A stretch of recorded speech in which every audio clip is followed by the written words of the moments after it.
메소릭은 처음에 예전에 학원 강사 모임 같은 걸 나갔을 때 닉네임으로 이렇게 선생님들을 만나게 됐었는데 또 어떤 한 분이 메스홀릭이라는 닉네임으로 나오셨어요. 그래서 되게 이름 괜찮다 이렇게 생각을 하고 있었는데 이제는 형님하고 이제 학원을 동업을 하는 과정에서 뭔가 그 컨텐츠를 하나 해야 되지 않겠냐 이렇게 했을 때 여러 가지가 있었는데 이제 메솔릭을 처음에 듣게 됐고 메솔릭 뭔가 좀 뇌리에 많이 남았었는데 굉장히 뭔가 호감이 가가지고 시작을 하게 되었어요.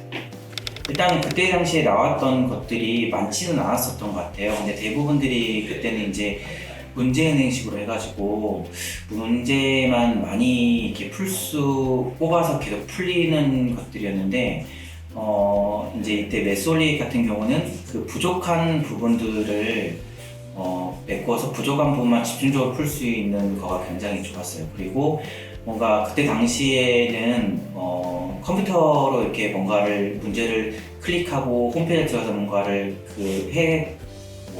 사용하는 데 있어서도 되게 편했어요. 바라보기도 되게 편했고 어떤 걸 좀 사용하기도 굉장히 편했고 예전 다른 것들은 약간 좀 몇 년 전부터 해왔던 것들을 조금 계속 변형하는 것들이었는데 메솔릭은 이제 생긴 지 얼마 안 됐던 시점이었던 것 같아요, 기억으로는. 그래서 굉장히 좀 뭔가 좀 센스 있게 만들어졌다 이런 느낌이 좀 들었었어요.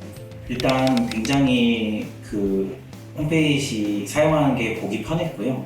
그 다음에 조작하기 되게 편했고, 그리고 그 문제를 뽑아내는 데 있어서도 학생들이 약한 부분을 집중적으로 숫자를 바뀐 문제들로 여러 번 관리를 할 수가 있었고, 그 다음에 일단은 되게 깔끔하게 나왔었어요. 뭐 시험지로 출력이 된다든지 아니면 그 다음에 월말 평가를 본다든지 이런 것들도 굉장히 깔끔하게 볼 수가 있었어요. 그리고 좀 부족한 부분도 있었지만 그런 것들이 뭐 언젠가 되겠지 했는데 굉장히 빨리, 또 가장 큰 장점 중에 하나가 또 귀찮을 정도로 너무 업데이트를 많이 해가지고 업데이트를 굉장히 많이 해서 사실 좀 당황스러울 정도로 업데이트가 빨리 되다 보니까 그런 부분에서 이 컨텐츠 같은 경우는 그때 속으로는 다른 어떤 컨텐츠를 결국 다 이겨내고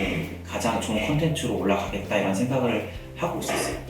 메솔릭 같은 경우는 아까도 말씀드렸다시피 그 부족한 부분을 메꾸는 것도 있지만 학원을 이렇게 아이들을 관리를 하는 데 있어서 부족한 부분을 메꿔주는 게 가장 큰 부족한 부분을 메꿔주는 건데 그거를 스스로 준비를 하려면 굉장히 시간이 오래 걸려요. 왜냐하면 이제 애들이 틀린 거를 판단을 하고 거기에 맞는 문제를 다 예전에는 뭐 한글 파일로 직접 하나씩 다 옮겨 적고 그 다음 숫자를 바꾸고 이러면서 뭔가를 했었기 때문에 시간이 정말 오래 걸렸었거든요. 그런데 이 메솔릭을 사용하고 나서부터는 시간이 한 뭐 4분의 1로 줄어든 것 같아요. 4분의 1 줄어들고 그 시간의 전부는 아니지만 그 시간의 상당 부분을 아이들이 어떻게 이러한 것들을 하고 있는지를 판단하는 시간에 투자할 수 있었던 것 같아요. 그러다 보니 좀 더 아이들에 대한 관심이 많아질 수 있는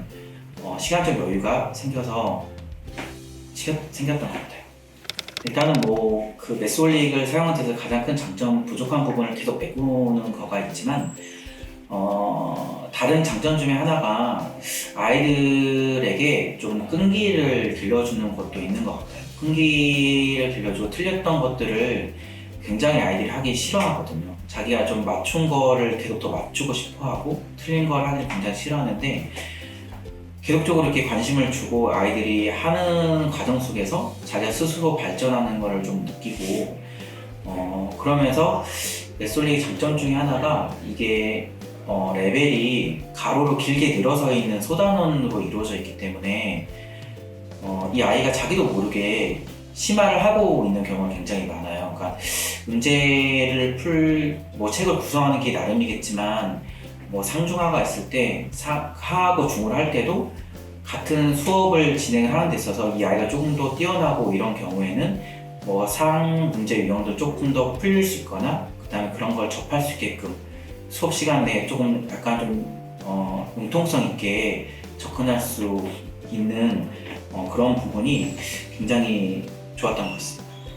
일단은 메솔릭을 굉장히 오래 사용해가지고 벌써 5년째 사용하고 있는 것 같아요. 근데 이제 성적이 오르는 아이들도 엄청나게 많고 성적이 이제 뭐 떨어지는 아이도 있기는 하겠지만 좀 기억에 그래도 많이 남는 거는 중학생 같은 경우는 이제 조금 이제 관리를 좀 잘하면 성적이 오르지만 고등학생들 같은 경우는 이렇게 내신 1, 2등급을 유지하고 그 성적을 올라가기가 굉장히 이제 서로 스트레스를 많이 받거든요. 근데 이제 메솔릭의 이제 그 심화 유형들을 고등학생들을 이렇게 지도를 하면서 제 자신도 엄청나게 힘들었고, 왜냐하면 메솔릭 유형이 시중에 있는 모든 유형이 다 들어있다고 생각을 하면 될 것 같거든요. 그래서 심화 유형에 있는 뭐 블랙라벨이라든지 이런 문제들도 상당히 많은 유형들이 들어있어서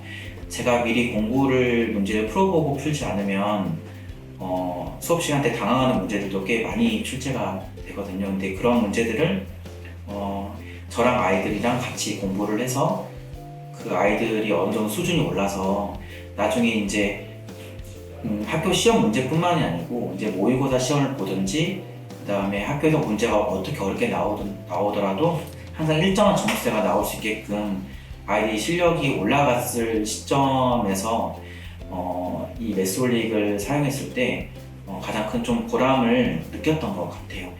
근데 그 아이들이 이제 여기는 인천 지역이다 보니까 다른 지역의 아이들보다 공부를 어렵게 안 하는 게 대부분이고, 그런 부분을 아이들 잘 이겨내서 지금 이제 좋은 대학교로 갈 수 있는 계기가 된 것 같아가지고, 그런 아이들 뭐 지금 올해도 몇 명이 나오긴 했지만 그런 아이들이 수학을 했을 때 메솔릭처럼 하면은 됐다라는 얘기를 들었을 때가 가장 기억에 많이 남는 것 같아요. 학생들 같은 경우는 좀 많이 신선했었어요. 왜냐하면 그 전에 있던 학원들 같은 경우는 선생님들이 칠판에 수업을 하시고 그 다음에 어떠한 그 교재로 된 문제를 풀고 틀린 거 고치고 지워서 다시 풀고 이런 거가 많았었는데, 메솔릭 같은 경우는 자기가 틀렸던 것만 하면 되기 때문에 오히려 좀 더 편해하고 오히려 좀 자기가 집중해서 풀면은 일찍 수업을 끝낼 수도 있고 이런 부분들이 있어가지고 아이들은 굉장히 좀 좋아했었던 것 같아요. 또 그러한 것들이 부족한 부분이 색깔로 표시가 되기 때문에 그게 이제 뭐 그 나중에 빨간색이라든지 해골이 되게 된다면 그거를 아이들이 약간 좀 결벽증 있는 것처럼 그걸 다 녹색으로 바꿔야지만 직선을 풀는 애들이 굉장히 많이 나타났었거든요. 그러면서 이제 그게 그 반의 어떠한 분위기가 형성이 되면서 전체적으로 그냥 다 이렇게 색깔을 바꿔야 된다라는 그런 뭐 분위기가 형성이 되면서 아이들이 좀 공부를 좀 더 열심히 하는 계기가 되었던 것 같아요. 메솔릭 기능 같은 경우는 정말 좋은 게 많아요. 시험 대비 때 굉장히 좋은 게 많습니다. 시험 대비 때 복습을 할 때 레벨업 학습이라는 게 있어서 이 메솔릭을 그냥 별 생각 없이 쓰게 되면은 메솔릭의 단점 중에 하나가 소단원별 수업을 하게 돼요. 그러면 이제 소단원별 수업을 끝까지 진도를 나가고 아이들에게 시험 대비를 시키게 되면 아이들이 굉장히 혼란스러워하거든요. 왜냐하면 소단원별로밖에 입력이 안 돼 있기 때문에 아이들한테는. 근데 그거의 단점을 보완해 주는 게 중단원별로 나온 문제가 나온 레벨업 학습하고 그 다음에 점 범위에서 풀 수 있는 점 범위 모의고사가 있어요. 그래서 이걸 병행해서 레벨업 학습을 하면 되고, 레벨업 학습도 두 개로 나눠져 있거든요. 이 아이들 스스로 1레벨부터 달인까지 찍을 수 있는 6레벨까지 올릴 수 있는 스스로 할 수 있는 레벨업 학습이 있고, 그 다음에 그 레벨을 올리기 힘든 친구들을 위해서 문제를 똑같이 여러 차로 만들 수 있는 1레벨 여러 번, 2레벨 여러 번 이렇게 만들 수 있는 레벨업 학습이 두 개로 나눠져 있거든요. 그래서 이 두 개를 잘 병행하면은 공부를 잘하는 학생과 공부를 좀 잘 못하지 않은 못한 학생들 반에 잘 맞춰 쓰실 수 있을 것 같고, 전범위 모의고사를 씀으로써 시간에 맞춰서 애들 시간 배분해서 시험식으로 해가지고 애들 테스트를 보고 그 모든 거에 다 또 오당교사랑 색깔이 유형문서 연동이 되거든요. 그러면 또 녹색으로 바뀌었던 것들이 다시 틀리면 노란색에 빨간색 바뀌면 또 자기 부족한 부분을 또 공부를 할 수가 있어서 끊임없이 자기 부족한 부분을 채워갈 수 있어서 굉장히 도움이 많이 됩니다. 시험 기간 때는. 뭐 다른 수업 구성하는 것들은 뭐 좀 해보시면 알 수 있겠지만, 근데 또 가장 중요한 거는 무조건 매스홀링만 믿고 뭔가를 하시면 안 된다는 점인 것 같아요. 왜냐하면 매스홀링은 이 학원을 운영하는 데 있어서 옆에서 도움을 주고 같이 함께하는 컨텐츠지, 이 매스홀릭이 애들을 무조건 다 모아주거나 애들을 100% 관리를 해주거나 이런 건 아니거든요. 이제 학원을 운영하는 데 있어서 옆에서 굉장히 많이 도움을 주고 다른 그 어떤 것보다도 편하고 약간 좀 센스 있다 그래야 되나? 그런 프로그램이라고 생각을 들거든요. 그래서 함께하는 거지 이게 다 해주는 건 아니라는 것만 잘 알아주셨으면 좋겠습니다. 넷솔릭은 아이들에 대한 스토리인 것 같아요. 그래서 처음부터 끝까지 아이들의 그 유형 이력이 다 남아있거든요. 그러면 이제 그런 유형 이력들이 보고서를 뽑아보시면 아시겠지만 매 주마다 이 아이들이 색깔이 바뀌어가는 개수들을 확인하실 수가 있으세요. 그래프로 확인하실 수가 있고, 그런 걸 보고 있으면 우리 아이가 이 정도 공부를 했구나, 이 정도 성장을 했구나, 이런 걸 알 수가 있어요. 그리고 이 아이들이 뭐 중학교 1학년 때는 뭐 중간 레벨이었으면 중학교 2학년 때는 중상위 레벨, 중학교 3학년 때는 상위 레벨, 이렇게 탄탄하게 뭔가 갖춰져서 올라가는 게 좀 보이거든요. 그러면서 이 아이들이 성장할 수 있는 가장 강한 좀 동기부여가 되는 것 같아요, 매스홀릭이라는 게. 그래서 전 옆에서 이제 그 수학 외적으로 아이들한테 좀 동기부여라든지 아니면 지치지 않게끔 할 수 있는 역할을 하면 되고, 수학적으로는 이 컨텐츠의 상당 부분 많은 부분들을 같이 좀 맡겨주면서 아이들 전의 수업적인 부분과 그다음 아이들의 그 외적인 멘탈적인 부분들을 케어를 하고, 수업 내적에서 수학을 공부하는 시간에는 이 매스홀릭이 함께 하면서 도와줄 수 있기 때문에 아이들을 성장시킬 수 있는 하나의 스토리가 되어주는 것 같아요.